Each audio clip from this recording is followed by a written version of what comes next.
Começa agora o Mateada Podcast. Opa, tudo bonzinho? Eu sou o Denis Andrade, esse aqui é o Mateada Podcast e hoje eu tenho um convidado especial aqui, Rafael Terra, veio bater um papo comigo sobre o livro que tu lançou recentemente, sobre mercado, sobre tendência, sobre empresa, vamos falar um pouquinho da Fabulosa também. Cara, seja muito bem-vindo, é um prazer muito grande te receber aqui. Brigadão, eu que agradeço e parabéns pelo projeto, tá bem bacana. Pô, que legal, cara, que legal. Eu fiquei feliz quando eu te mandei a mensagem e tu... Eu tive duas felicidades, a mesma coisa que aconteceu com o Rafa do Share.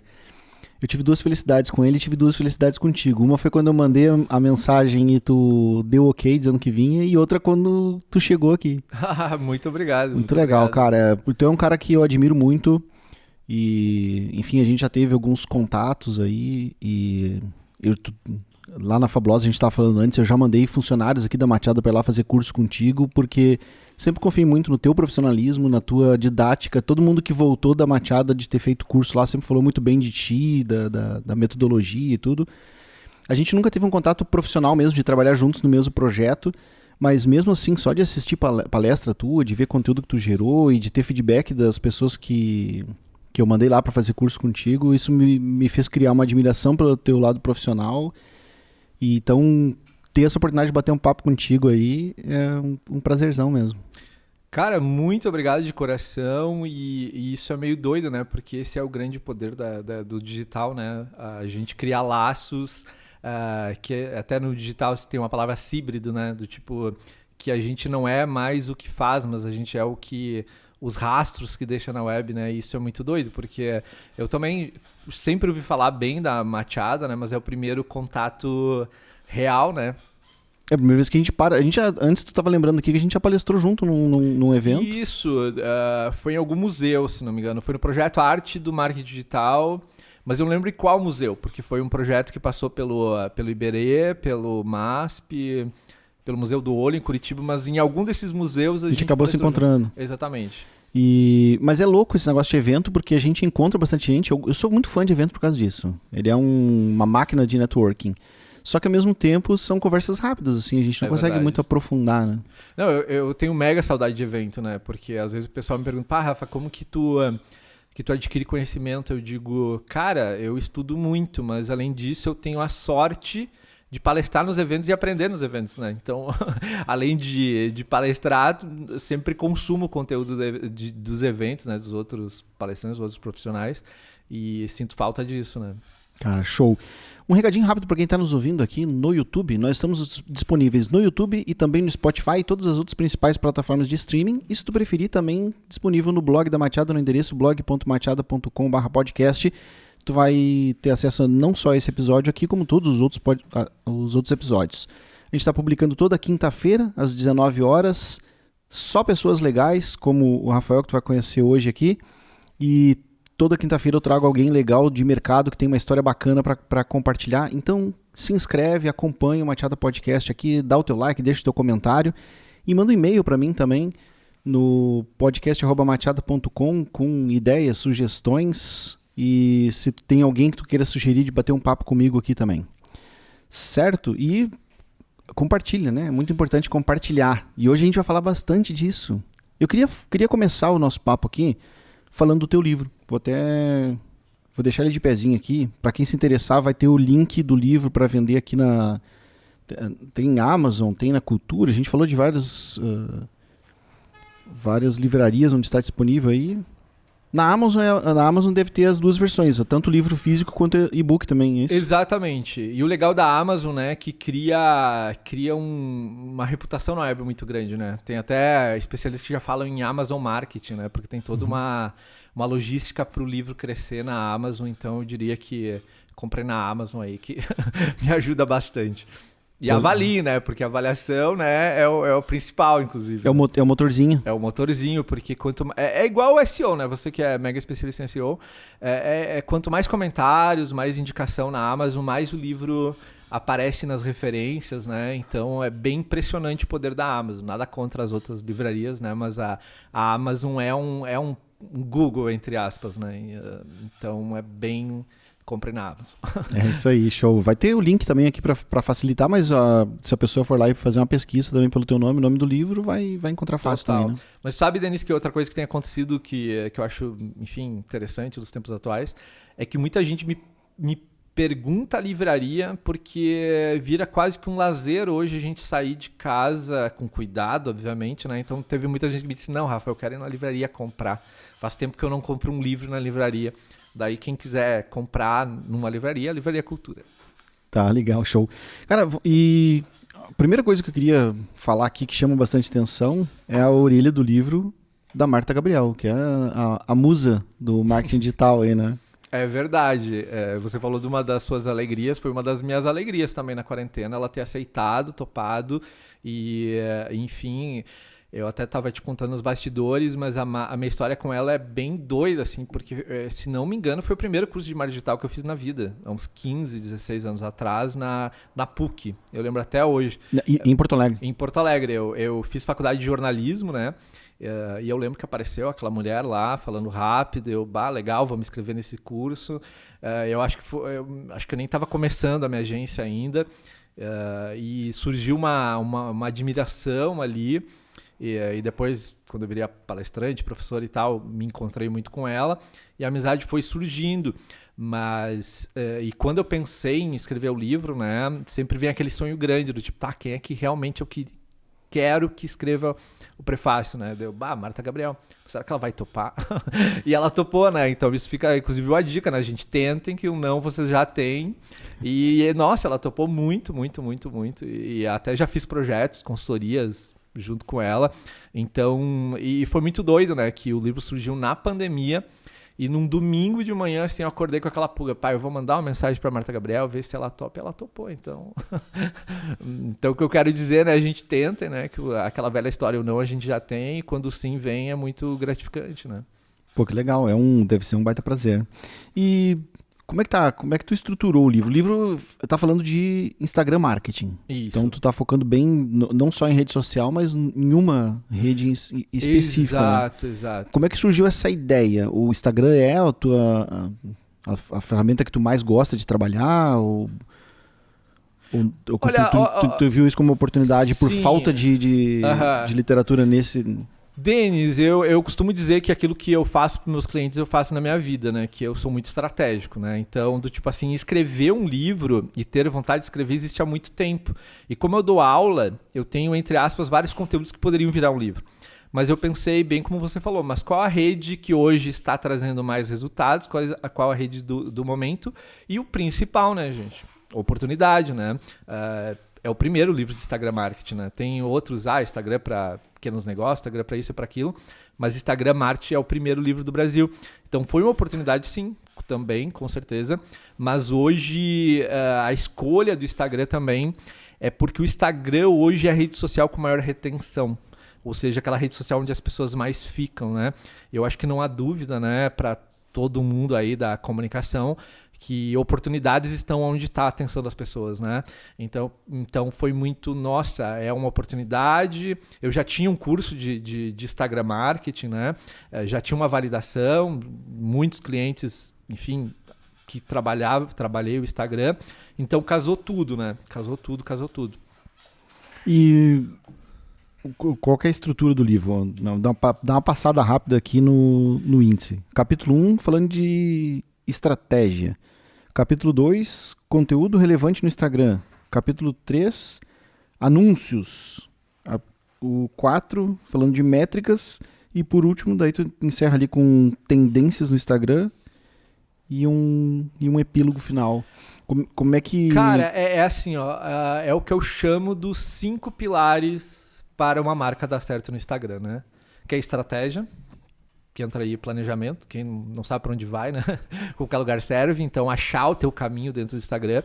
Segundo, conteúdo, né? Sem conteúdo nada vai para frente, só que a gente não pode ser ingênuo, hoje o conteúdo chega para poucas pessoas, então os anúncios, né, como terceiro pilar para pegar o teu conteúdo e disparar para o mundo. E o quarto, mensuração, como eu saber se o meu Instagram realmente está trazendo meus objetivos, né? E também o quinto capítulo de tendências, porque o Instagram é muito de aproveitar a onda certa, né? Hoje, por exemplo, a onda certa é o Reels. O que é a onda certa? Aquilo que tem maior alcance, aquilo que está chegando para as pessoas de uma forma orgânica, né, mais profunda. Então o livro foi muito em cima dos 5 pilares aí que realmente fazem uma marca dar certo, né? E eu sempre brinco, cara, esquecer um dos pilares não vai dar certo.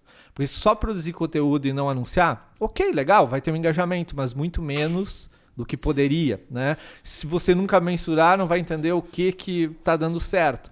E principal, né? Se não tiver um objetivo claro, uma estratégia clara, você vai ter like, você vai ter isso, mas você não vai saber, nossa, isso tá dando certo ou não, né? Então é muito em cima de uma real estratégia para uma marca funcionar no Instagram, né?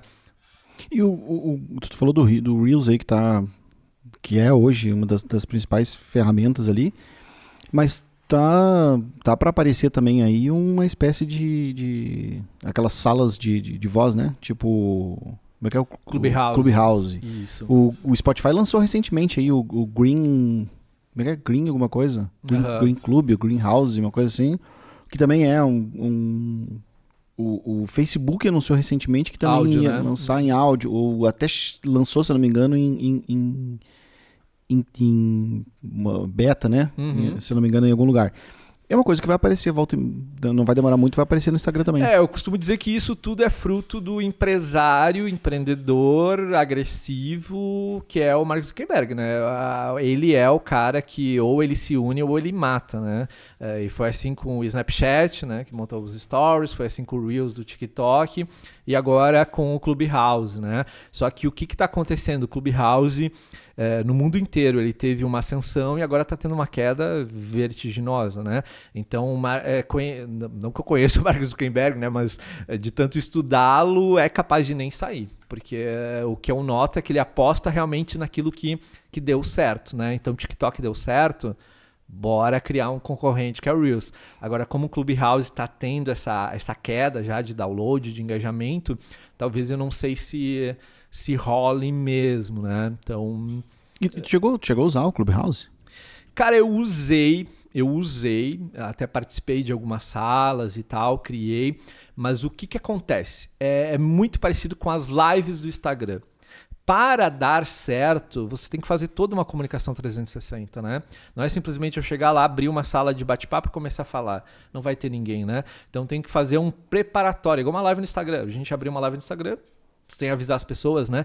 Então isso, de certa forma, Denis, está meio que deixando as marcas não gostosas, né? Porque uma empresa, para abrir uma sala lá e para ser relevante, ela vai ter que fazer no mínimo uma semana ali de divulgação para aquilo dar certo. Então o Clubhouse assim, eu diria que vai chegar um momento que grandes influenciadores vão estar lá presentes, né, por ter esse grande canhão de audiência, mas eu não vejo muito as marcas crescendo lá, sabe?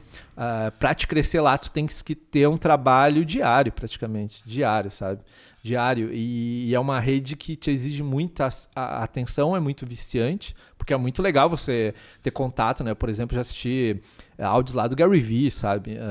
Então, tu escuta pessoas que tu admira lá diariamente, isso é muito bom, mas ao mesmo tempo tem que cuidar para não tirar o foco, né? Para te não virar um escravo ali dos áudios, né? Então, eu não vejo um crescimento em empresas isso, sabe? Eu vejo um crescimento para alguns influenciadores. Por exemplo, a gente estava falando da Marta Gabriel antes. A Marta Gabriel, cada sexta-feira, tem lá uma sala de bate-papos de transformação digital. Eu escuto sempre às 9 da manhã de sexta-feira. Claro, não tenho compromisso, não assisto, mas acho muito bacana, né? Resumindo, é uma rede que eu, Rafael, estou muito mais prestando atenção, mas por agenda e por uma série de coisas não é a rede que eu me dedico, né? Em contrapartida, tem cases de amigos, assim, ó, que tinham, sei lá, 5 mil seguidores no Instagram, começaram a diariamente fazer áudio lá, participar de outras salas e conseguiram crescer no Instagram a partir do Clubhouse. Você tá entendendo? Sim. Porque o que acontece, né? Tanto TikTok como Clubhouse. Quando tem uma rede surgindo e poucas pessoas estão utilizando bem, aquelas que utilizam com consistência diariamente acabam crescendo muito e conseguem ter esse poder de jogar audiência para as outras redes, né? Então esse meu amigo, ele fez isso, né? Acabou crescendo no Clubhouse e do crescimento dele do Clubhouse conseguiu levar a audiência para outras redes. E isso é bem bacana, né? Mas resumindo, a gente exige muita dedicação. É para quem tem tempo, né? Enfim, aposta naquilo, né? Mas por outro lado, tu não acha que ele também é mais fácil de criar do que outros lugares? Por exemplo, comparando ele justamente com a live do Instagram. Uhum. A live do Instagram tu já tem que estar num lugar, tu tem que estar bem apresentável e tudo. Já cria uma barreira. Já ali no Clubhouse, não. Tu tendo um bom áudio em um lugar silencioso, tu pode estar de pijama em casa e tá tudo tranquilo. É perfeito, é perfeito. Concordo contigo plenamente. E a tendência do áudio, né, do podcast, enfim, do áudio, da busca por voz, enfim, do áudio como um todo, né, cresce a cada ano muito. Mas eu vejo muito como uma rede social para influenciadores, não para marcas. Mas que legal que tu falou do podcast, porque isso me fez lembrar agora que as duas coisas estão indo meio que na contramão, né? Surfando tendências diferentes. Porque o Clubhouse está indo bem nessa história de explorar somente o áudio. Por outro lado, o podcast, que tradicionalmente é uma ferramenta uma mídia de áudio, ela tá indo muito pro lado do YouTube agora, né? A gente viu os grandes podcasts que apareceram nos últimos 2 anos. É tudo YouTube. Inclusive aqui, o Mateada Podcast tá no YouTube também, né? Não, hoje mesmo, né? Antes de vir pra cá, eu vi o podcast no YouTube. Eu te contei, né? Uhum. E é bem isso. E tem uma frase que eu adoro que diz, né? O mesmo conteúdo em formatos diferentes impacta pessoas diferentes, né? Então, não é um erro pegar o mesmo conteúdo e colocar em 2 frentes. E eu acho bem bacana mesmo, assim. Bem bacana no sentido de... o áudio, né? Falando de mídia tradicional, o rádio é uma das únicas mídias que nunca decaiu. O rádio nunca decaiu, né? A gente vê jornal, né? Enfim, indo água abaixo, mas o rádio nunca caiu, porque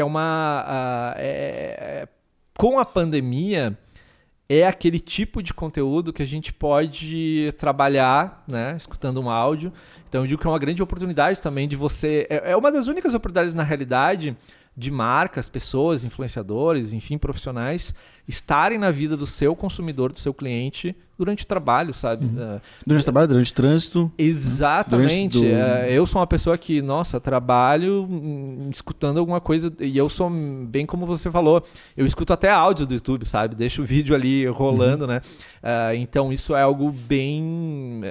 É uma tendência à realidade, mas que quem aproveitar bem é muito bacana. E sem contar que o podcast, né?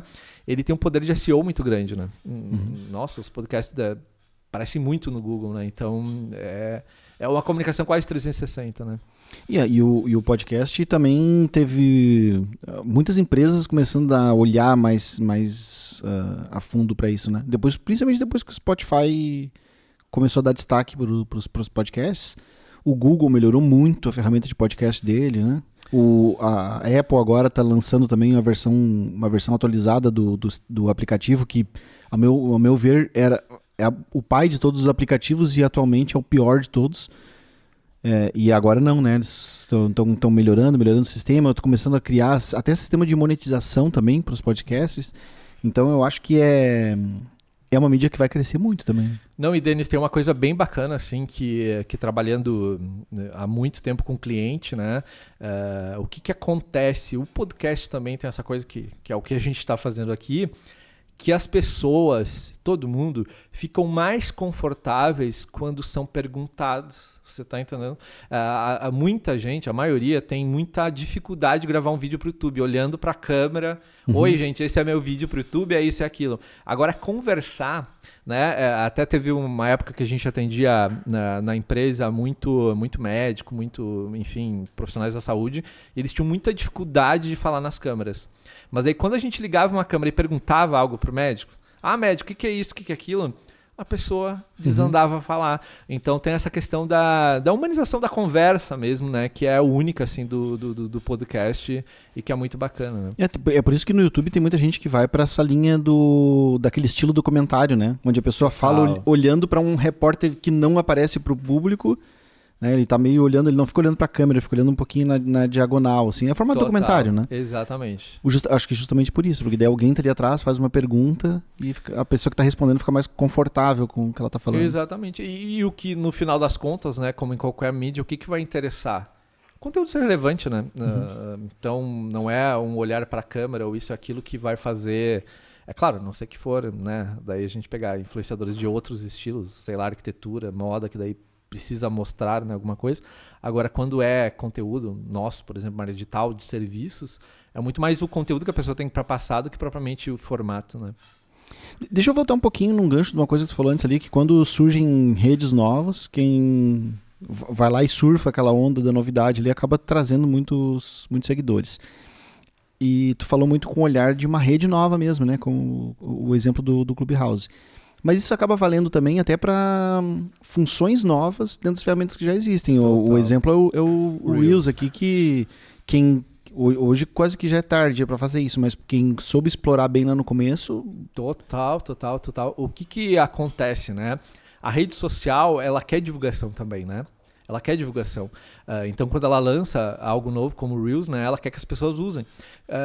Isso é uma das coisas mais, entre aspas, cada semana me aparece lá essa dúvida lá no meu Instagram, @terra do Rafael, inclusive, gente. Vou colocar o link na... Brigadão. Aparece sempre lá, Rafa, meus stories caiu, o alcance dos meus stories caiu. É por uma coisa bem básica, eu comparo como trânsito, sabe? É porque tem milhares de pessoas fazendo stories. Agora não tem milhares de pessoas fazendo Reels, né? Então, quando tu tem mais concorrência, tu tem menos entrega, certo? Então, quando surge uma plataforma nova dentro da rede social, como o Reels, a rede social ela quer que as pessoas usem para viralizar, né? Então, não demorem muito de pegar as ondas certas. Eu tenho uma colega, Nanda Mack, que é de, enfim, cursos de vendas e tal, e ela conquistou quase 200 mil seguidores fazendo Reels. E daí até ela, enfim, a gente conversa muito sobre isso, mas o que ela notou, assim, que a grande pegada do Reels, assim, para dar certo? Tu tem que trazer um elemento surpresa, entendeu? Tem que trazer um elemento surpresa. Um elemento surpresa no primeiro segundo, né? O que é o elemento surpresa? Não é simplesmente eu falar lá alguma coisa no Reels, né? É eu trazer algum elemento cômico, alguma referência que vai fazer a pessoa dar enfim, o primeiro view, né? E esse view começa a se espalhar. Então, isso é a grande sacada para quem quer crescer no Reels, pensar, nossa, eu tenho que começar a minha informação de uma forma muito diferente. Vou dar um exemplo, né? O pessoal da minha editora, quando estava imprimindo esse livro, o pessoal foi lá eu chamo fábrica, né? Mas não é fábrica na gráfica, né? Na gráfica, né? Enfim, tava lá... Não deixa de ser uma fábrica de livros. Exatamente. Tava lá na gráfica imprimindo, né? E eles... aquela... Não é escada que fala, mas um negócio lá que vai caindo os livros, né? Eles me mandaram e disseram, nossa, deixa eu colocar isso no Reels, né? E tal, porque daí as pessoas viam concretamente, o Rafael agora imprimiu mesmo o livro, né?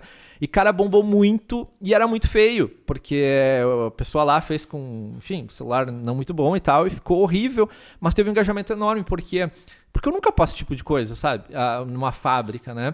Então, o Reels, tu tem que trazer um elemento muito diferente, muito que quebre o padrão, assim, né? Pra dar certo, mas ainda é uma oportunidade, assim, eu percebo. Não tanto, né, quando iniciou, mas ainda é uma oportunidade, mas exige, né? Vem muito nessa onda do slow content, do conteúdo mais criativo, apesar de ser curtinho, é muito difícil de fazer, né? Porque tu tem 15, 30 segundos ali para ser criativo. Não adianta também eu pegar o Reels e só falar lá, né? Não vai trazer esse elemento surpresa e não vai trazer o engajamento e muito menos o alcance, né? Sabe que no perfil do Mateada Podcast aqui, eu tô colocando no Reels trechinhos das conversas aqui. E alguns têm dado relativamente certo, assim. Enquanto eu tenho no Stories ali 100 views, no Reels eu tenho 3 mil. Perfeito. Então tem um alcance maior. Não é aquela coisa que viralizou, mas é um alcance muito maior. E isso que tu falou agora eu me identifiquei demais, porque é curtinho, é 30 segundos, mas é muito mais difícil do que fazer um vídeo de 5 minutos. Total. Porque eu pegar 5 minutos da nossa conversa aqui, eu consigo pegar vários. De ter um raciocínio com começo, meio e fim, algo que faz sentido e seja legal, a gente vai tirar vários minutos daqui. Mas tu compilar uma ideia com começo, meio e fim em 30 segundos é muito difícil. Não, interessante que você falou, Denis, porque até para as pessoas entenderem, né, que eu falei do elemento criativo, mas no caso você falou da fala, daí a gente tem que caprichar no título, né? Ter um título aparente ali, né? Porque muito mais do que o título do Reels ali, as pessoas são muito visuais, né? Então é colocar um título fixo no vídeo, digamos, né? Alguma coisa, a porrada de informação, assim, alguma coisa que chama ali, vai ajudar no alcance também. Então o Reels, cara, é muito trabalhoso de fazer. E outra coisa daí, que puxando junto com a história do Reels, que é a onda que eu tô surfando no momento, são os shorts do YouTube. Ah, perfeito. Pra mim, hoje tem muito mais view do que muitos dos vídeos lá. A gente tem bastante views nos episódios, nos cortes tem bem pouquinho, mas quando eu faço o shorts, o shorts bomba. Legal. E tem muito dessa história da novidade também, né? Da ferramenta querendo entregar.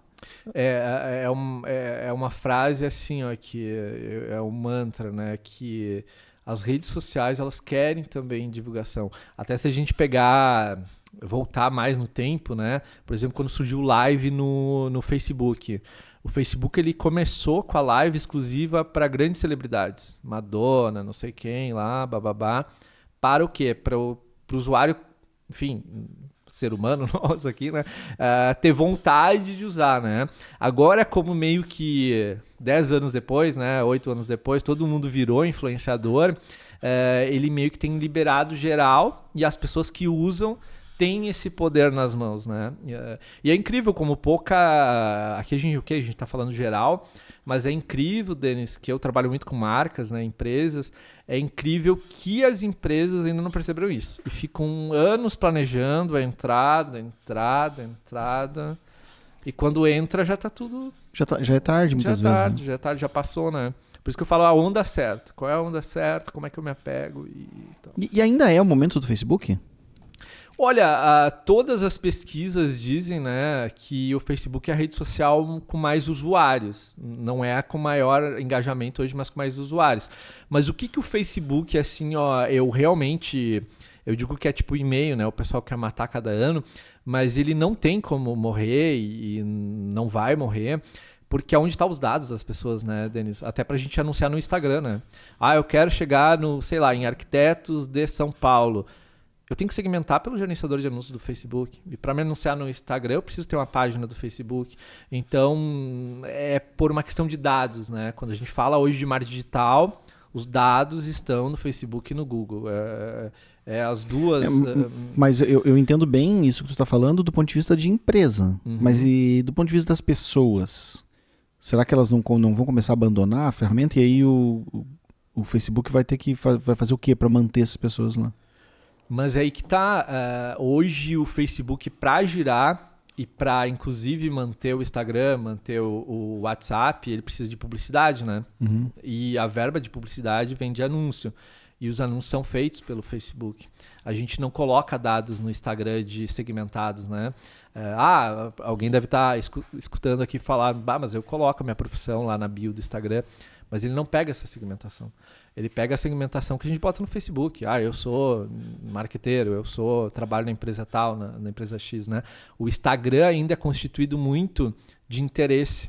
E interesse, ele abre muitas segmentações de Instagram e traz públicos, às vezes, não assertivos, né? Então, acho que por ser uma ferramenta que traz a maior rentabilidade do grupo Facebook, do tio Mark Zuckerberg, ele vai fazer de tudo para ela continuar muito viva. E nós, desse mercado de marketing digital, entre bem aspas, né, somos meio que escravos dela, né? Porque não tem hoje como tu lançar um produto, um serviço que tu queira exponencializar sem fazer anúncio, né? E não dá para fazer anúncio sem o Facebook, né? E essa história da briga do Facebook com a Apple? Com a Apple limitando ali, né, a coleta de dados pelo aplicativo e tal. Olha, a questão de dados hoje, né, de coleta de dados, de lei e nananã, eu diria que é o assunto mais quente dos próximos anos, né? porque isso vai afetar o mercado inteiro, né? Uma coisa que está acontecendo também, e que eu não sei se tu nota isso, mas eu tenho recebido feedback, infelizmente, semanalmente. O Facebook, ele tem cada dia mais cancelado contas sem aviso prévio, bloqueado anúncios. Então tá existindo uma política assim muito dura, e ao mesmo tempo eu noto, assim, porque a maioria das vezes que eles derrubam conta não tem muito fundamento, que eu digo que é uma crise dos algoritmos, entendeu? Sabe quando o algoritmo ele ganha uma vida muito, muito forte, muito inteligente, mas ao mesmo tempo também começa a dar os bugs, né? Começa a dar os bugs, porque não sei se tu já aconteceu contigo, mas já aconteceu comigo e com vários clientes, de derrubarem a conta de anúncio, e daí tu liga lá pro Facebook, o Facebook te atende, e claramente o atendimento do Facebook não tem uma resposta. Daí eu, né, como estudo isso, ligo para 3, 4 para ver se cada um dá uma resposta diferente, né? Daí o que acontece? Tu vê que, cara, que os algoritmos tomaram conta e que a própria rede... Sabe que o robô ganha mais força que o humano? É esse momento assim que a gente tá vivendo, assim. Então é bem desafiador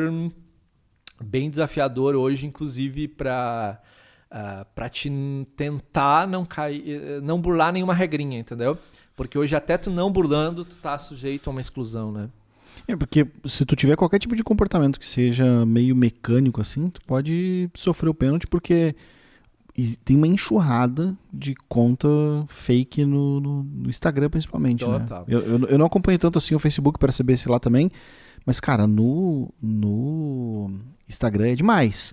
Então eu imagino que diariamente o Instagram deve de banir, de remover milhões de contas. Não, isso que você falou é bem interessante, né? Porque de quem é a culpa, né? Cara, a culpa é sei lá de quem aí que faz um bando de fake news no mundo, né? Porque o próprio Google, né, saiu na semana passada que o Google tá mudando aí o seu algoritmo, né? Mas uma das principais mudanças vai ser para banir nas buscas sites de fake news, né? E isso a gente não precisa nem falar, né? Como o Facebook, principalmente nos Estados Unidos, tirou contas do ar, né, até de político e tal, justamente por causa de fake news. Então você vê a fake news de alguém que está fazendo que a gente nem conhece, está afetando nós que estamos tentando, né, levar a nossa vida, fazer os nossos anúncios e enfim, de uma forma ética, né?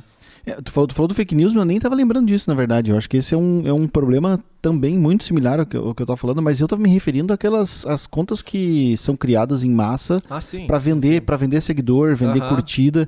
Tu compra aí um pacote de curtida por 50, 100 reais, às vezes tu vê anúncio disso. E é uma fazenda de perfis. Né? Os caras criam milhares de contas fakes para colocar seguidor, para... Quem compra seguidores lá, fazer essas contas começarem a seguir, essas contas comentam, se tu pagar para isso, sim. Essas contas vão curtir, elas vão, enfim, assistir os teus stories.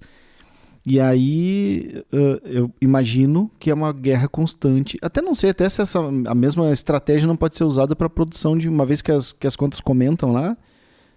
Daria muito bem para sair comentando fake news também, né? Sabe-se lá se não é o mesmo mesma produção. Na realidade, é tudo a mesma cadeia, né? Tudo a mesma cadeia. E isso começou muito no Twitter. Os robôs de Twitter, né? O cara lá que fez a fake news botava uma notícia, pagava um monte de robô para compartilhar aquela notícia. É aquela coisa da autoridade, né? Infelizmente. A base da autoridade é número na web. Ninguém curtiu isso aqui, não tem relevância. Mas olha aqui, mil perfil compartilhou. E daí a pessoa, você, qualquer cidadão aí, quando tem 1000 compartilhamento, para aí, será que é 1000 robô? Alguém deve... Né? Só que daí, como as outras pessoas normais começam a compartilhar também. Então é um jogo bem numeral mesmo, né? E isso, na regra do viral, né, digamos assim, se fala muito disso, né? Que é bem mais forte... várias contas compartilhar algo do que uma pessoa mesmo sendo influenciador, né? Porque uma pessoa compartilhar pode ser como é que se diz? A tendência daquela pessoa. O viés. O viés daquela pessoa. Agora, quando 1.000 pessoas compartilham, mesmo que sejam 1.000 fakes, tu olha aquele número lá, né? Olha lá. E a maioria das pessoas não vai atrás para ver se é fake ou não. Total. E daí começa a onda, né? Então, é a validação do fake. Então, eu diria que essa indústria, infelizmente, né, tá toda casadinha, né? E vamos falar um pouquinho da Fabulosa. Como é que tá a história dela um pouquinho? Como é que começou e como é que tá ela atualmente? Cara, começou com a minha própria história, assim, né? Eu nasci numa cidadezinha do interior do Rio Grande do Sul, chamada São Luís Gonzaga, bem noroeste, lá 8 horas de Porto Alegre, né? E desde muito pequeno, 13, 14 anos, eu digo que eu era o chatinho da escola, né? Aquele cara que fazia o jornalzinho da escola, sabe? É bem de filme, assim, que gostava de fazer o jornal da escola e tal. Então, quando surgiu o vestibular... Fazia o modelo, xerocava. Exato, distribuía pros colegas, os colegas não estavam nem aí para aquele jornal, mas eu achava o máximo, né? Então, quando chegou o vestibular, eu realmente não tive dúvida, vou fazer jornalismo, né? Porque eu gostava muito do escrever, da questão do conteúdo, né? E fiz faculdade de jornalismo e, enfim, passei por várias empresas, mas ali no meio da faculdade... Em que momento tu veio para Porto Alegre? Na faculdade? Na faculdade, com 16 anos. Olha que loucura. Com 16 anos eu comecei a faculdade. E daí, enfim, tive experiência com assessoria de imprensa, uma série de coisas, mas eu passei no meio da faculdade num trainee da RBS, do grupo RBS, né? Daí trabalhei lá no Clique RBS, no Zero Hora, enfim, várias empresas do grupo RBS, né? E foi ali, Denis, quando eu tava... quando surgiram os blogs. Quem tá nos escutando aí talvez nem lembre mais quando surgiu os blogs, né? Mas faz isso uns 14 anos, 15, pra mais, não, muito mais. Quando surgiu os blogs... Faz mais disso. Eu tive meu primeiro contato com o WordPress em 2003. Faz muito tempo. Faz muito tempo, né, gente? Mas daí o que aconteceu, né? Eu trabalhava na RBS lá e começaram os blogs na RBS, no Clique RBS, né? E daí eu era estagiário lá e gostava muito de música na época. Daí eu pensei, nossa, vou fazer um blog de música, será que o pessoal quer? Ah, quer, faz, Rafa. Daí comecei com o blog. E olha que loucura, né? Os meus amigos daquela época sempre falam, Rafa, teu Instagram tem a ver com aquela época. Porque o blog era Terra do Rafael, porque meu nome é Rafael Terra, né? Terra do Rafael. Daí criei o blog lá e tal, e comecei a me apaixonar por aquilo, sabe? De escrever e tudo mais, e ver os comentários das pessoas, reações. E daí, Denis, eu comecei assim a notar como era um mercado bacana esse da produção de conteúdo e desde pequeno assim eu sempre tive essa vontade de querer empreender de alguma forma. Então, é claro, daí a história é longa, né? Daí teve um momento, só para te dar um resumo, que eu trabalhava no grupo RBS, trabalhava numa agência de publicidade, fazendo conteúdo, e tinha mais uns 10 freelas, entendeu?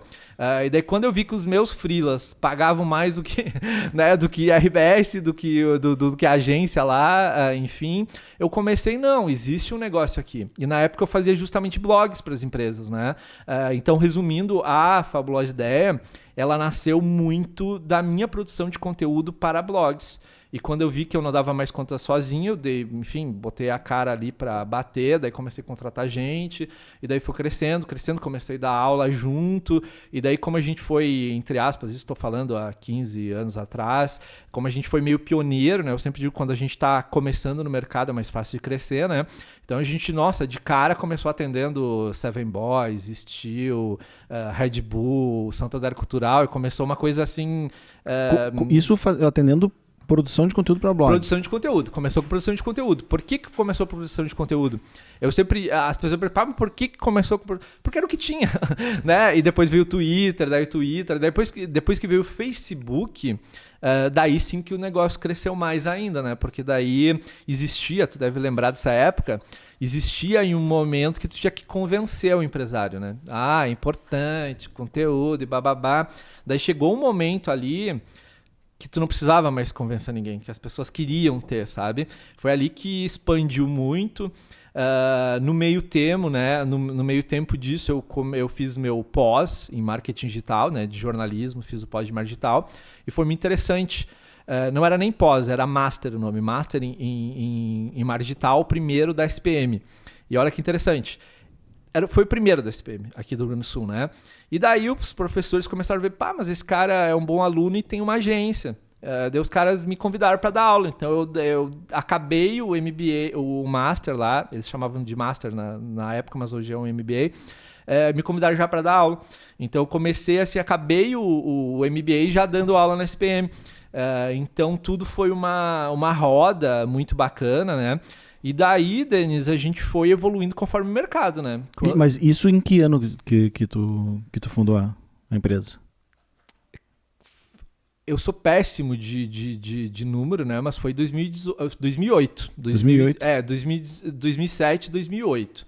2007, 2008, Daí eu fiz, enfim, comecei a dar aula, daí as aulas cresceram, e a Fabulosa foi evoluindo conforme a evolução. É vídeo, vamos fazer vídeo. Daí começou a área de ensino também, né? Começou o bichinho do ensino me picar, né? Comecei a ver que eu... Mas tu já tinha uma experiência bacana ali de dar aula na SPM e tudo, né? Exato. Hoje eu dou aula até na USP, né? Mas às vezes eu falo para as pessoas, é meio louco, mas eu já dei aula, cara, das universidades do Rio Grande do Sul, quase todas. Tipo Unijuí, Unicruz, Unisc, Unicinos, PUC. É meio louco, sabe?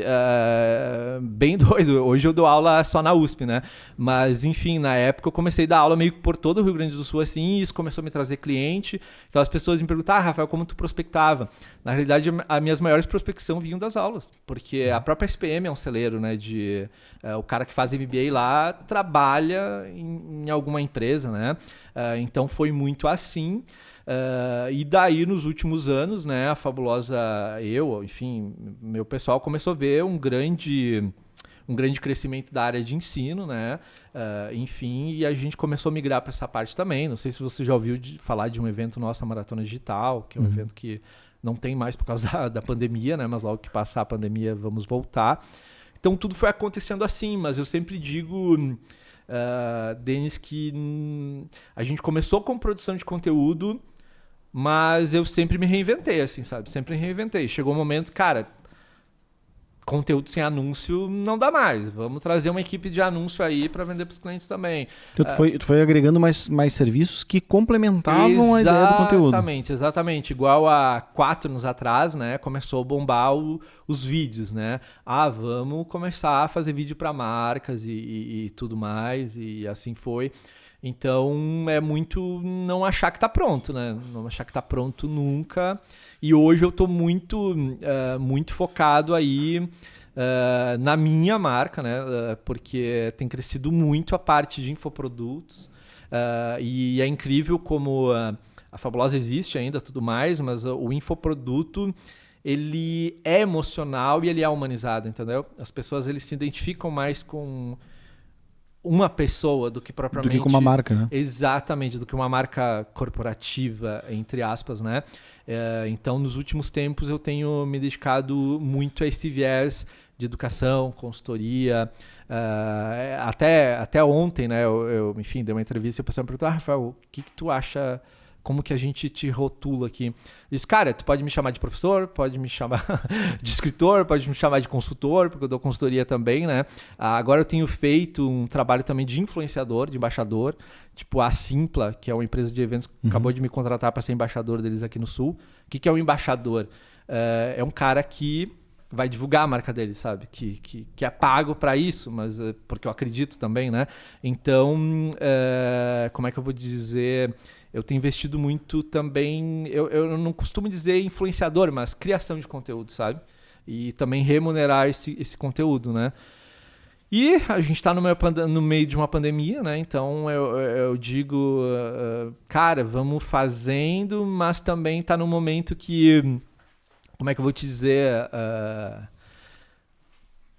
tentar ficar no foco, né? Porque tem muitas possibilidades, né? Mas não adianta. Aquilo que a gente foca cresce, né? Então não adianta também começar a viajar. Esses dias mesmo, estava falando com um amigo, né? E a gente chegou à conclusão, assim como todo mundo deve ter chegado, né? Ou algumas pessoas. Cara, influenciador é o que há, né? Vamos criar alguma coisa de influenciador, porque aqui no Sul não tem ainda, bababá. Não tem o que? Influenciador tem Cara, alguns. Né? Não é questão de influenciador, é questão de empresa focada Entendi. em relacionamento de influenciador e marca, né? Tu tem as assessorias de imprensa que meio que tentam, mas não tem uma mega especializada, né? Então o que eu quero te dizer é que há muita possibilidade e quem é um empreendedor dessa área tem que ficar muito focado, né? Porque tem muita coisa para empreender, mas também não dá para empreender em tudo, né? Esse mundo de influência cresceu muito, né, recentemente. Muito, Denis. E a verdade, sendo bem sincero, que é o que mais funciona, sabe? É o que mais funciona. Se uma pessoa cita a tua marca, ela realmente tem fãs engajados naquilo, tu dá um boom, assim. É igual o pessoal me pergunta, Rafael, como crescer no Instagram para seguidor? Cara, contato influenciador. O cara vai falar de ti, tu vai crescer, sabe? Muito mais acelerado do que uma produção de conteúdo, digamos, sei lá, de 5 anos, sabe? Até falando, antes a gente estava falando da Marta, né? A Marta fez o meu livro, enfim, fez o prefácio do meu livro, e ela tirou uma fotinho e colocou no feed dela com o livro, né? Uhum. Cara, eu ganhei 1.500 seguidores. Tipo, numa foto. Tipo, numa foto em 1 hora, sabe? Enfim, não tenho exatamente o número depois, né, de 2, 3 dias. Mas naquela 1 hora que ela botou no feed, foi 1.500 seguidores. E não tô dizendo, ai meu Deus, 1.500 seguidores é tipo, né? Mas é uma coisa real, oficial, que tu vê, nossa, é real, o influenciador funciona, né? Então, o que eu quero dizer é que se eu tivesse que dar a dica para alguém empreender hoje, cara, influenciador é o mais forte, assim, sabe? E não é tão caro, né? Porque é claro que se tu vai pegar um influenciador que tem milhões aí de seguidores, vai custar uma boa grana fazer um publi. Mas como a gente tá falando hoje em dia dos tais os micro-influenciadores e tal, sempre vai ter algum influenciador que cabe no bolso da empresa, né? Total. E isso é, inclusive, uma estratégia, né, Denis? Tem muita empresa que pede o press kit do influenciador, né? Eu defendo muito, é claro, falando até uma dica estratégica aqui, né? A empresa ter uma verba e começar a falar com os influenciadores, cara, eu tenho isso, a gente pode fazer alguma coisa? Hoje dificilmente alguém vai dizer, não quero grana. Claro, a não sei que for alguma coisa que realmente não tem a ver com a proposta do influenciador. Mas eu acredito muito nessa de construir junto com o influenciador, inclusive a parte de verba, do que simplesmente pegar o influenciador, me manda teu press kit, sabe? Vamos construir alguma coisa, eu tenho essa verba, tu pode fazer alguma coisa. A gente está num momento que quase ninguém está renegando dinheiro, né? Então tá um momento bem bacana, inclusive, das marcas crescerem com influenciadores, né? Tu chegou a fazer trabalho, tu fazia isso? Enfim, contratar, selecionar influenciador, gerenciar e tal? Sim, a gente tinha, enfim, há muito tempo aí, a parte de assessoria de imprensa. Que daí a gente criou a assessoria de imprensa digital, né? Que daí toda essa pegada dos influenciadores mesmo, né? Mas hoje Rafael, eu tenho trabalhado com marcas. Por exemplo, agora eu estou fazendo uma campanha para a Local Web. E foi interessante, porque não foi a Local Web que me contratou, apesar de eu ter um contato muito bom com a Local Web. Foi uma empresa chamada Squid, né, que é uma empresa de influenciadores. Eles, Rafa, a gente tem essa campanha, tem esse FII, tu aceita, bora lá, aceito. Mesma coisa com o Simpla. Então eles terceirizaram essa... Exatamente, existem já, por isso que eu falei que é uma oportunidade, porque aqui no Sul não tem empresas fortes nisso, né? Mas a Squid é de São Paulo. Então eles fazem isso, a Local Web chega lá, eu tenho esta verba e quero chegar a influenciadores de empreendedorismo, digamos, né? Daí a Squid lá faz o Rafael fala de empreendedorismo e tem uma ligação com a Local Web, já palestrou lá nos eventos da Local Web, bababá, vamos contatá-las. Então existe esse meio de campo de que empresas fazem, né? Que é um trabalho bem bacana. E tu acha que tem espaço para uma empresa como a Squid, por exemplo, aqui no Rio Grande do Sul? Porque a sensação que eu tenho é que os grandes negócios assim, acabam mesmo sendo feitos em Rio e São Paulo. Eu acho que sim, sabe, Denis? Porque o que acontece, né? É bem como você falou, a gente se adapta, né, aos valores e à realidade daquele mercado. O Sul... Gente, o Sul é muito grande, tem cidades riquíssimas, né? Caxias, a gente provavelmente não vai faturar o que fatura São Paulo, mas ao mesmo tempo aqui as coisas são mais, não vou dizer baratas, né? Mas do tipo assim... Aqui se paga menos, né, pelas coisas do que Rio e São Paulo, mas se alguém começar direitinho e com equipe enxuta, e eu acho que, nossa, dá muito certo, sabe? que eu quero dizer, não começar megalomaníaco, né? Como começar pequeno mesmo. Exatamente, começar Mas pequeno. tu não acha que existe uma tendência das empresas que aqui, conforme elas vão ficando maiores, elas naturalmente vão para São Paulo contratar lá? Depende se o teu público for São Paulo, né? Por exemplo, se eu tenho uma empresa de Porto Alegre, eu estou abrindo, sei lá, uma loja ali no Iguatemi, eu prefiro muito mais contratar uma empresa daqui que tem uma expertise daqui. Por exemplo, em assessoria de imprensa, né? A gente faz muito isso. Eu tenho um cliente que está entrando em Curitiba. Como é que eu vou saber quem são os jornalistas, quem são os influenciadores de lá? Faço uma parceria com a equipe de lá. Então existe esse olhar, né? Por exemplo, eu hoje tenho muito cliente de São Paulo, mas nada se compara aos contatos que eu tenho aqui no Rio Grande do Sul, né? Tanto de clientes como de influenciadores mesmo. Então a localidade ainda faz uma diferença, sabe? Por exemplo, Rafa, faz uma ação hoje com influenciadores em Recife.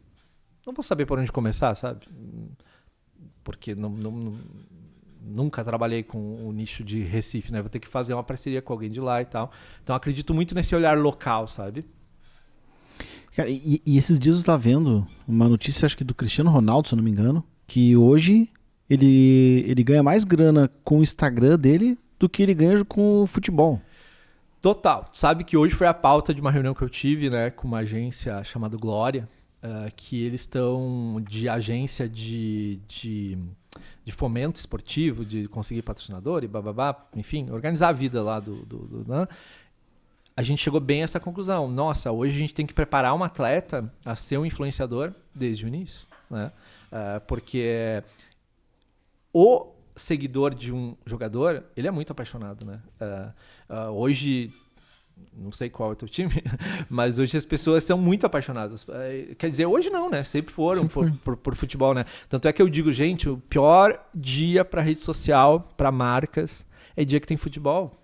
Não vai dar engajamento, a não ser que tu fala de futebol, porque ainda a atenção quando tem futebol vai para o futebol, né? Isso no dia inteiro ou naquele momento que tá acontecendo o jogo?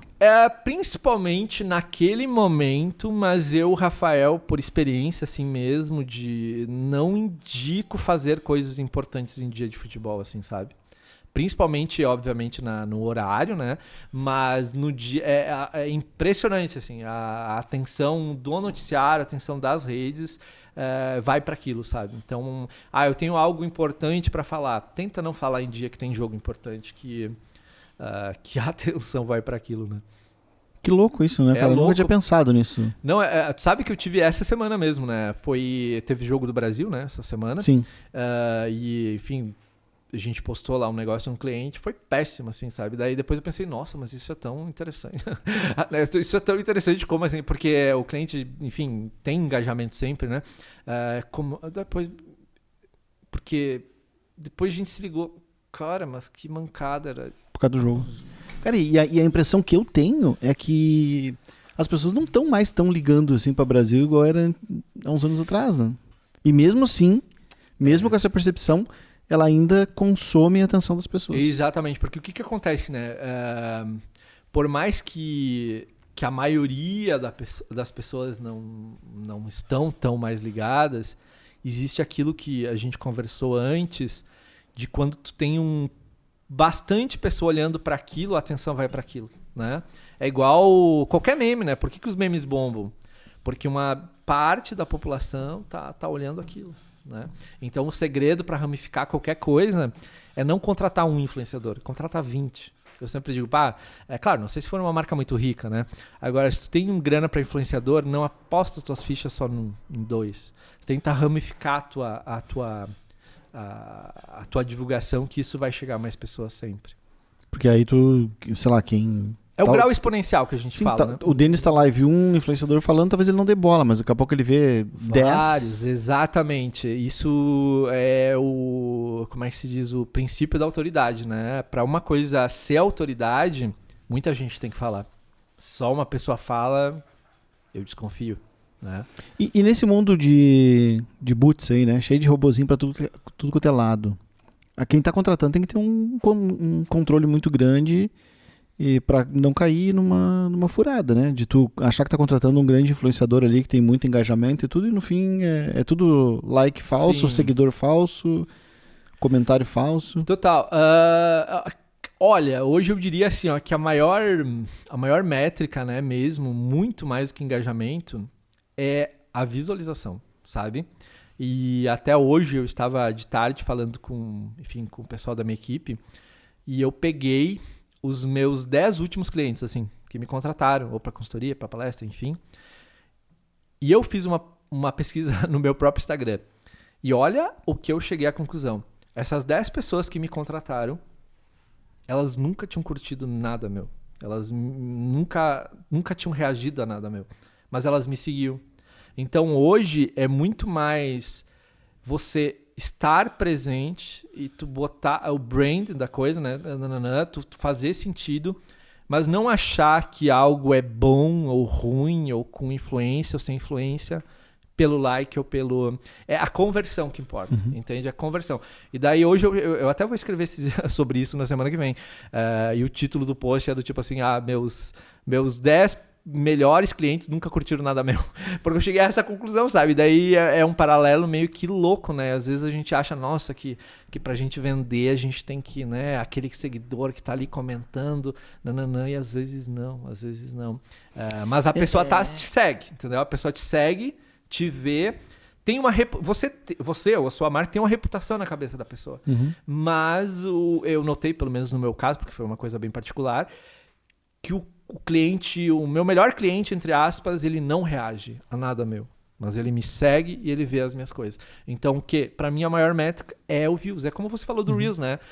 O meu vídeo lá no Reels chega a 3 mil pessoas. Cara, coisa boa, né? É 3 mil olhares ali. Enfim, que são mais importantes que daqui a pouco que 2 comentários, né? Sim. Mas é muito, muito louco isso que você tá falando, porque tem níveis de engajamento diferente ali, né? A pessoa curtiu, comentou, salvou, lá, ou o tempo que ela fica sob a tua... Sim, então ela não interagiu, mas ela reteve, né? Ela ficou ali e consumiu o teu conteúdo.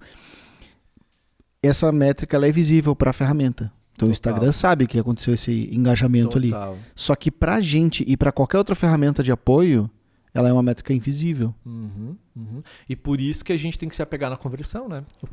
Por isso que eu falo no primeiro capítulo do livro até aqui, cara, o objetivo, a gente sempre tem que medir lá no final do mês, ou semanalmente, dependendo do cliente, a conquista do objetivo, sabe? Conquista do objetivo. Porque daí, é isso que é a valoração final, né? Por exemplo, como eu contei, cara, eu quero cliente pelo Instagram. Tá vindo, ok. Então eu não vou ficar triste se a minha foto lá tiver 10 likes, sabe? Ok, a conta tá se pagando, nanana. E é isso que eu acho que falta das marcas, sabe? De parar de olhar só pro que a gente chama da métrica de vaidade, né? O like, o comentário, isso e aquilo. Agora, uma métrica, Denis, muito interessante, que essa é uma métrica não invisível, mas para a maioria das pessoas é invisível, que é o salvamento, né? É a métrica que o algoritmo mais analisa e talvez ali, porque salvamento, infelizmente, a gente não consegue ver quem salvou, né? Então, entre aspas, é uma métrica invisível. E talvez esses clientes aí que eu falei que nunca curtiram, talvez salvaram. Porque o salvamento é a pessoa, nossa, eu gostei tanto disso. A gente consegue saber quantas salvaram, mas não consegue saber quem são. Exatamente. E até para avisar para as pessoas, né? Não tem ferramenta que leia isso, né? Então não dá para saber. Talvez um dia dê, né? Mas eu acho que justamente é isso que faz o algoritmo olhar tanto isso, porque meio que protege a pessoa, né? Eu gostei desse conteúdo, mas eu não quero aparecer para a pessoa. Eu salvo lá. Tem algumas pessoas que defendem a ideia de tu remover alguns seguidores fantasmas, entre aspas, aqui, para aumentar o teu engajamento e tal. Mas, levando em consideração isso que tu tá falando agora, isso pode ser um baita tiro no pé, né? Daqui a pouco tu tá removendo dos teus seguidores alguém que é o teu cliente potencial. No teu caso, se tu tivesse usado uma ferramenta dessa, por exemplo, teria te dado mal. Não, exatamente. Hoje, exatamente. É claro, eu só indico, né, fazer isso, sei lá, alguém cometeu um erro, né, na vida de comprar seguidor, entendeu? Em algum momento. Daí vale a pena, né? Agora, tirando esse caso, não faça isso, né? Não faça isso. Ainda mais fazer de forma automatizada. A não ser que a pessoa tenha cometido um erro grave, mas tu remover esse seguidor usando uma ferramenta, uma forma automatizada, que ele vai olhar só para número e remover Sim. quem não interagiu, Não. a chance de Terrível. tu te dar mal numa estratégia dessa é muito grande. Terrível. Não, exatamente. Hoje, até a reunião que eu fiz hoje, que eu te comentei com a agência lá do marketing esportivo, a diretora da agência, que é Glória, o nome da agência, né? Glória com Y, uma agência lá de São Paulo. É bem isso que você falou. A diretora, eu acho que tem 100 seguidores, entendeu? Simone, se tu estiver escutando, nada contra. Mas é um case que é isso, entendeu? Às vezes, se tu olhar só para o númerozinho, às vezes não é o que importa, né? Sim. Não, é aquilo que tu falou de objetivo. Total. Porque dependendo do teu objetivo, às vezes 100 seguidores é suficiente para tu cumprir o teu objetivo e deu, tá ótimo. Total.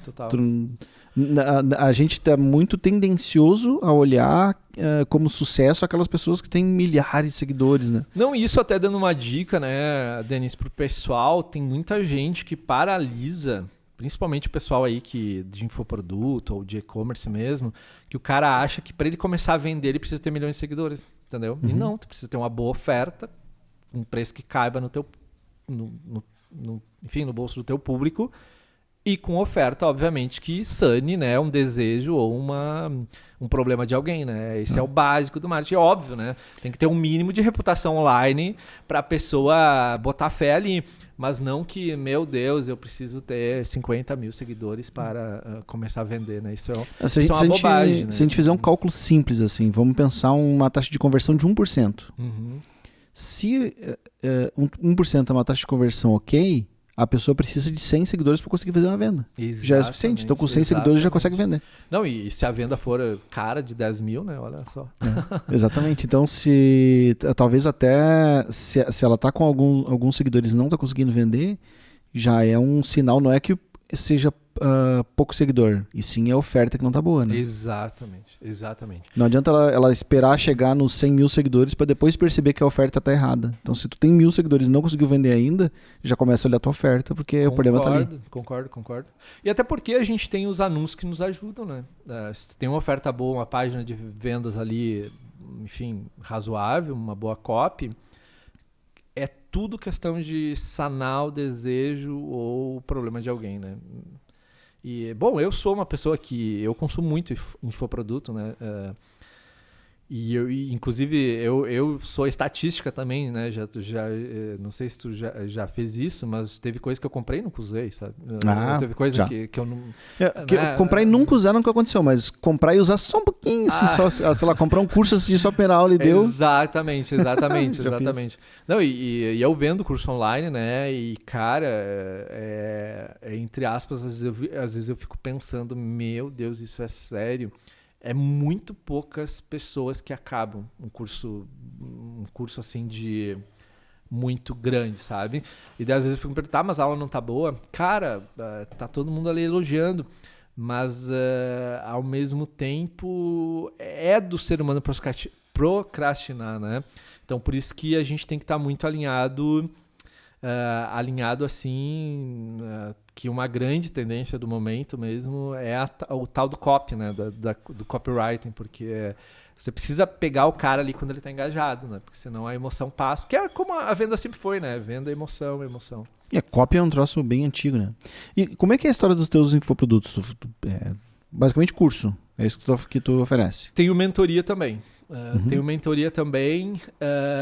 Hoje a gente divide os cursos entre o que a gente chama de perpétuo, lançamento e a mentoria, né? Os lançamentos eu faço na Hotmart, os perpétuos, que são cursos que deixo vendendo sempre na Simpla, que eu acabei de fechar com eles, e a mentoria... E tá aberto, hoje tu tem cursos perpétuo. Inclusive lá na minha bio do Instagram, ó, gente. Olha aí. O curso Insta Mais, né, que é meu curso de Instagram, 12 horas ali, e é onde eu ensino o cara na ferramenta, patrocinar, enfim, e tudo mais. E é o curso que eu deixo sempre aberto. Agora, como é que eu vou te dizer? Tem também os lançamentos, né? Que daí é onde tem um boom de vendas maiores, né? E aí tu abre o carrinho quantas vezes por ano? Umas 6 vezes por ano. Cada 2 meses, assim. Esse ano vai ser menos, né? Porque a gente já está no meio do ano e aconteceram muitas coisas, enfim, que foram atropelando. Mas nos últimos 3 anos, assim, eu tento a cada 2 meses fazer alguma coisa, sabe? E tem alguma coisa de número que tu pode compartilhar com a gente desses lançamentos? De número... Sei lá. O número que tu fala publicamente. Mas número de, sei lá, de alunos... Tem gente que fala até faturamento, que tu tiver disposto a falar. Cara, eu vou te ser sincero, tá? Eu tento, é uma filosofia minha, sabe? É o que eu chamo, eu tento não ser o especialista da plaquinha, sabe? Que é o cara o cara lá subir da no palco e pegar uma plaquinha 6 e 7. Eu acho... Não, por amor de Deus, não estou desmerecendo isso. E graças a Deus já consegui várias vezes 6 em 7. Mas eu acho que meio que colabora para uma, desculpa o palavrão, mas uma punheta mental do mercado e de quase ferrar a mente de um monte de gente que não consegue, sabe? Eu noto muito isso dos meus alunos, sabe? Então eu sou muito mais assim, cara, eu te prometo o quê? Eu te prometo um conteúdo que eu já apliquei, que já deu certo, e tá aqui os depoimentos dos meus alunos, e eu te prometo o meu melhor, mas a minha entrega é isso. Agora, eu nunca, jamais vou prometer dinheiro para as pessoas, sabe? Como tem gente, seja um social media que vai ganhar de 13 mil a 20 mil. Cara, tem todo um psicológico lá de um ser humano envolvido. Imagina se eu vendo 1000 cursos, né? Tem 1000 seres humaninhos lá que vão esperar isso. Então, eu sou muito mais de focar no conteúdo, na minha entrega e na revolução e na transformação que já tive com clientes do que números. Então, eu evito muito falar de números, sabe? Mas o que eu posso te dizer é que hoje eu estou muito mais dedicado a infoprodutos do que a minha agência, porque dá mais lucro, né? Dá mais lucro, eu sou mais feliz, compartilho mais, enfim, mas eu realmente tento não ser o cara da plaquinha. Da plaquinha. Sabe que eu comprei recentemente um curso dos Formados, conhece? Beleza. O Ale e a K, né? E, cara, eles são muito nessa vibe que tu tá falando agora, assim, do tipo... É uma parcela muito pequena de pessoas que consegue esses grandes números, né? Que eles gostam de glorificar, assim. Só que isso acaba desmotivando a grande maioria das outras pessoas, porque ela enxerga como sucesso conseguir fazer o famoso 6 em 7. Aí quando ela tenta 1, 2, 3 vezes não consegue, ela se frustra e para de fazer. Não, Denise, e o que eu acredito, né? Eu sou muito, entre aspas, propósito, assim, sabe? Cara, tem gente que vai ser feliz com 10 mil por mês, tem gente que vai ser com 20 mil, tem gente que vai ser com 100 mil. E tem gente que eu conheço que ganhou, amigos que ganhou 500 mil no lançamento, o cara comprou uma casa de 400 mil, depois não tinha para pagar o condomínio que era 2 mil, entendeu? Por mês. Então, você tá entendendo? Eu acho que não é sobre isso, sabe? É sobre, nossa, eu tenho um propósito, eu vivo bem. Para mim, dinheiro é sobre liberdade, entendeu? Eu estou conseguindo fazer o que eu amo, eu estou conseguindo... O que eu mais gosto é viajar. Antes da pandemia eu viajava, sei lá, 3, 4 vezes pro exterior por ano, assim. E é o que mais eu amo. Então, para mim, isso que é a liberdade. Não é eu ter carrão, ou ter... Aliás, eu odeio carro, ando de Uber. Você tá entendendo? Então, eu realmente não gosto assim e nunca vou prometer dinheiro para as pessoas. Nunca, nunca, nunca, nunca. E eu sei que eu perco dinheiro por falar isso. Mas se tu vive melhor assim, né? Exatamente, mas e também, assim, eu não vou falar nomes, porque me ajudou bastante, mas ao mesmo tempo eu vi muitas realidades. Eu já fiz mentoria com gente muito grande do mar digital, sabe? Pessoal que fatura muito. E, cara, eu vi de tudo, sabe? Gente vendendo apartamento, vendendo carro, pra se jogar tudo, porque eu tenho que investir mais. E se ferrando muito, sabe? Então eu jamais vou passar um sonho que eu sei que, ok, eu posso ter conseguido isso. Cara, mas eu não sei do teu psicológico. E psicológico é tudo na vida, né? E eu vi muitos amigos assim se ferrando muito, sabe? Vamos falar mais um pouquinho do livro. Qual que é o teu público aqui? Tu fez para pessoas, para empresas, ou é indiferente? É indiferente, por isso que eu chamo de marca. É para quem está começando, para quem já é experiente? Eu chamo de marca porque é tanto marca pessoal quanto marca corporativa, né? Então eu tentei no livro trazer cases desses dois, dessas duas linhas, né? Eu sempre digo, né? Eu começo light e vou aumentando, né? Então a gente começa com estratégia, objetivo e lá no final anúncio. Então, você vai começar bem né, objetivo, e lá no final eu vou falar de pixel, vou falar de um monte de coisa bem aprofundada, né? Então eu digo que é uma evolução, a pessoa vai começar e vai conseguir ir evoluindo, né? Então qualquer pessoa que não tenha nenhum conhecimento vai conseguir acompanhar, né? E ele foi um livro lançado recentemente, né? Lançou ele agora quando? Isso, foi no começo do ano, foi fevereiro ali, faz 4 meses, fevereiro para abril. Ele tá bem atualizado, então. Bem atualizado. E tu sabe que até último momento, última semana, antes de começar como é que se diz, a impressão, eu ainda dei uma mexida. Então tá bem atualizado. Pô, vai precisar de uma revisão, provavelmente, futuramente aqui. Sim. Porque tá tudo sempre mudando, o Instagram... Já tem previsão, inclusive, da segunda edição, né? A primeira edição tá acabando e a gente tá tentando, a primeira edição foi impressa 5.000 e a gente vai tentar agora sempre fazer edições de 2.000. Por quê? Porque daí dá, enfim, vai as 2.000 e na próxima... Resumindo, sempre cada edição tu vai modificando, né, conforme as mudanças do Instagram. Essa é a parte boa de ter uma como é que chama? Editora parceira aqui também, assim, né, pra estar disposta a isso. Não é todas as editoras. Eu também eu tinha te falado antes que eu também tô nessa batalha aí da publicação do livro. E tem editoras que eles não querem fazer tantas revisões, assim. Os caras são meio fechados pra isso. Cara, eu sou uma pessoa bem chata, assim, com qualidade, e a DVS, ao meu ver, é a referência assim, do mar digital, sabe? Existem editoras maiores que ela, mas de mar digital eles são muito bons e o que eu quero dizer, eles levam muito em consideração a qualidade, sabe? Então eles são muito abertos para sempre modificar. E tu acha que... o fato deles serem mais focados nessa história do marketing digital, eles já estão acostumados com essa necessidade da atualização? Isso pode ter uma coisa a ver, será? Eu acho que sim, porque todos os autores, a maioria dos autores deles são do marketing digital, né? Então acredito que... Para eles pedir uma segunda edição com alteração não é uma novidade, todo mundo deve fazer isso. Exatamente, e isso é muito importante, né? Não sei se alguém aqui está nos escutando, enfim, algum dia pensa em escrever um livro, mas olha muito para isso, sabe? Porque às vezes, por exemplo, eu já tive... Posso falar, já tive proposta e talvez vou lançar um livro com outra editora que é a Citadel, que é a editora do Napoleon Hill, agora no Brasil, bababá. É uma editora não focada, é uma editora mais... Tu vai ali no aeroporto, vai ter. Qualquer aeroporto do Brasil vai ter. É uma editora mais global. Mas daí é um outro livro, uma outra pegada aqui de outro assunto aí, também da comunicação, mas não digital. Que daí eu sempre digo, é o livro que a minha mãe vai comprar, entendeu? Uhum. Que eu posso falar sem nenhum problema, que é um livro que eu tenho um sonho antigo, que é sobre comunicação e felicidade. Que eu digo que as pessoas são felizes conforme elas se comunicam com a vida e consigo mesmo.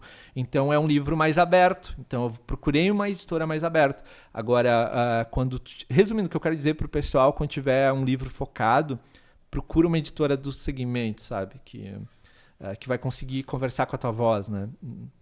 E como é que é, por curiosidade, o processo para desde tu ter a ideia do livro com tu conseguir ter ele impresso aqui?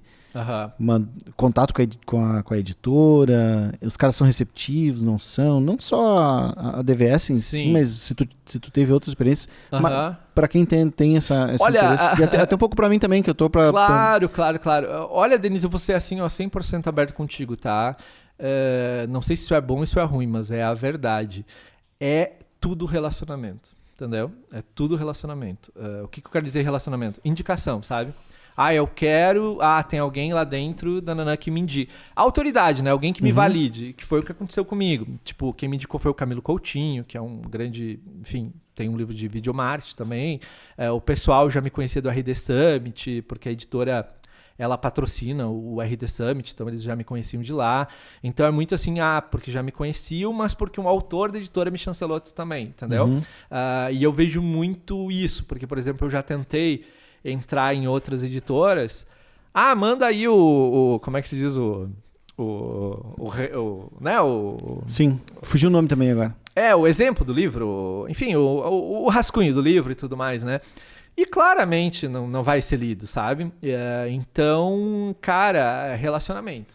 Pra gente pedir o primeiro capítulo. Exatamente. Então, a melhor questão é ou também, né, tem outra coisa, né, que é cara, tu fazer algo que tu não possa ser ignorado, entendeu? Tu tem um negócio muito quente na mão e que a editora vai ver, pá, isso aqui vai dar dinheiro, porque a editora... Ela tem precisa, né, se remunerar. Então, quando eu lancei esse livro também, quando eu cheguei para a editora, eles gostaram muito da ideia, porque, claro, modéstia à parte, eu acho que tá bem legal o livro, mas eles também, cara, não tem no mercado um livro de Instagram Art, entendeu? E até eles têm um outro livro de Instagram, mas não Instagram Art. Então, vê como aquilo que você falou. Eu sempre digo, cara, antes de oferecer algo para uma editora, pensa na copy. Pensa na copy que tu vai oferecer. Não é tipo, um livro sobre isso. Tá, mas um livro sobre isso, e daí tem que ter um título assim que não tenha no mercado, que isso vai te ajudar bastante, né? Show. Tem alguma mensagem final? Alguma coisa que eu devia ter te perguntado e não perguntei? Seja do livro, seja da tua história. Eu adorei o bate-papo, Denis. Super te agradeço aí. Espero que as pessoas gostem. Vou compartilhar também, porque acho que foi super bacana. Eu acho que só agradecimento mesmo e fazer o convite, né, gente? Quem quiser aprender bastante sobre Instagram, bora pra Amazon aí que... Legal. Eu vou colocar o link aqui para facilitar o acesso. Vou colocar link pro teu Instagram também. Obrigadão. E site, qualquer outra coisa que tu queira divulgar aí também, qual que é o endereço do teu site da agência... Eu sempre Instagram digo, gente, o que eu quero divulgar é o meu Instagram, @Terra do Rafael. Ah, é? Ali eu hub pra tudo? Exatamente, ali é o meu tudo, assim, é onde vem os meus clientes, é onde eu me dedico a estudar mais, até porque por causa do livro, né? Então hoje eu digo que o meu Instagram é meu cartão de visitas e me sigam lá, que lá tem tudo. Então tá tudo show. Eu digo pra me contatar e, né, pra estabelecer um relacionamento. Legal, vou colocar o link lá então. Uma mensagenzinha final, então, além do link do livro, vai estar o link do Rafael do Instagram também lá. Siga a gente aí, dá o teu comentário dizendo o que tu achou desse nosso bate-papo, dá um like se tu gostou da nossa conversa aqui, se inscreve no canal também para não perder os episódios das próximas semanas aí. Toda quinta-feira eu converso com alguém muito legal de mercado que tem história muito legal para contar. Se inscreve lá no Spotify, eu tô com uma campanha aqui para chegar no 100, eu quero chegar no ranking do top 100 podcasts do Spotify. E eu prometi que vai ser uma comemoração com champanhe aqui. Vai ser um episódio com champanhe, o dia que a gente conseguir atingir essa marquinha lá. Bem antigamente, 2016, quando eu comecei o podcast, que eu fiz a primeira edição dele, depois eu fiquei no hiato aí 2 anos sem e voltou agora, né? Então, quando a gente estava lá em 2016, a gente estava no top 50 da Apple. Naquela época a Apple dominava, Sim. né? Hoje em dia a Apple já não domina mais, quem está dominando é o Spotify. Tá certo que naquela época era bem mais fácil, porque tinham menos podcasts. Mas estar no top 50 da Apple aquela vez me mostrou que é possível, então agora eu tô... Não, total. Tô obcecado, quero chegar aqui, top 100, pra gente fazer uma comemoração com champanhe. É isso aí. Não, e a melhor coisa, eu acredito muito nisso, né? É projetar o desejo, né? Com certeza. Projetar e compartilhar, porque eu desejo que não adianta, eu não vou cumprir ele sozinho, eu dependo das pessoas que estão assistindo para elas se inscreverem, compartilhar e tal, então deixar esse desejo público, eu tenho a esperança que isso motive as pessoas a me ajudar compartilhando. Conta com o meu compartilhamento aí. Pô, show também, obrigado. Rafa, obrigado por ter vindo, foi realmente um prazerzão aí, desejo sucesso total no livro. Isso aí, um brindezinho aqui. Aí. Valeu.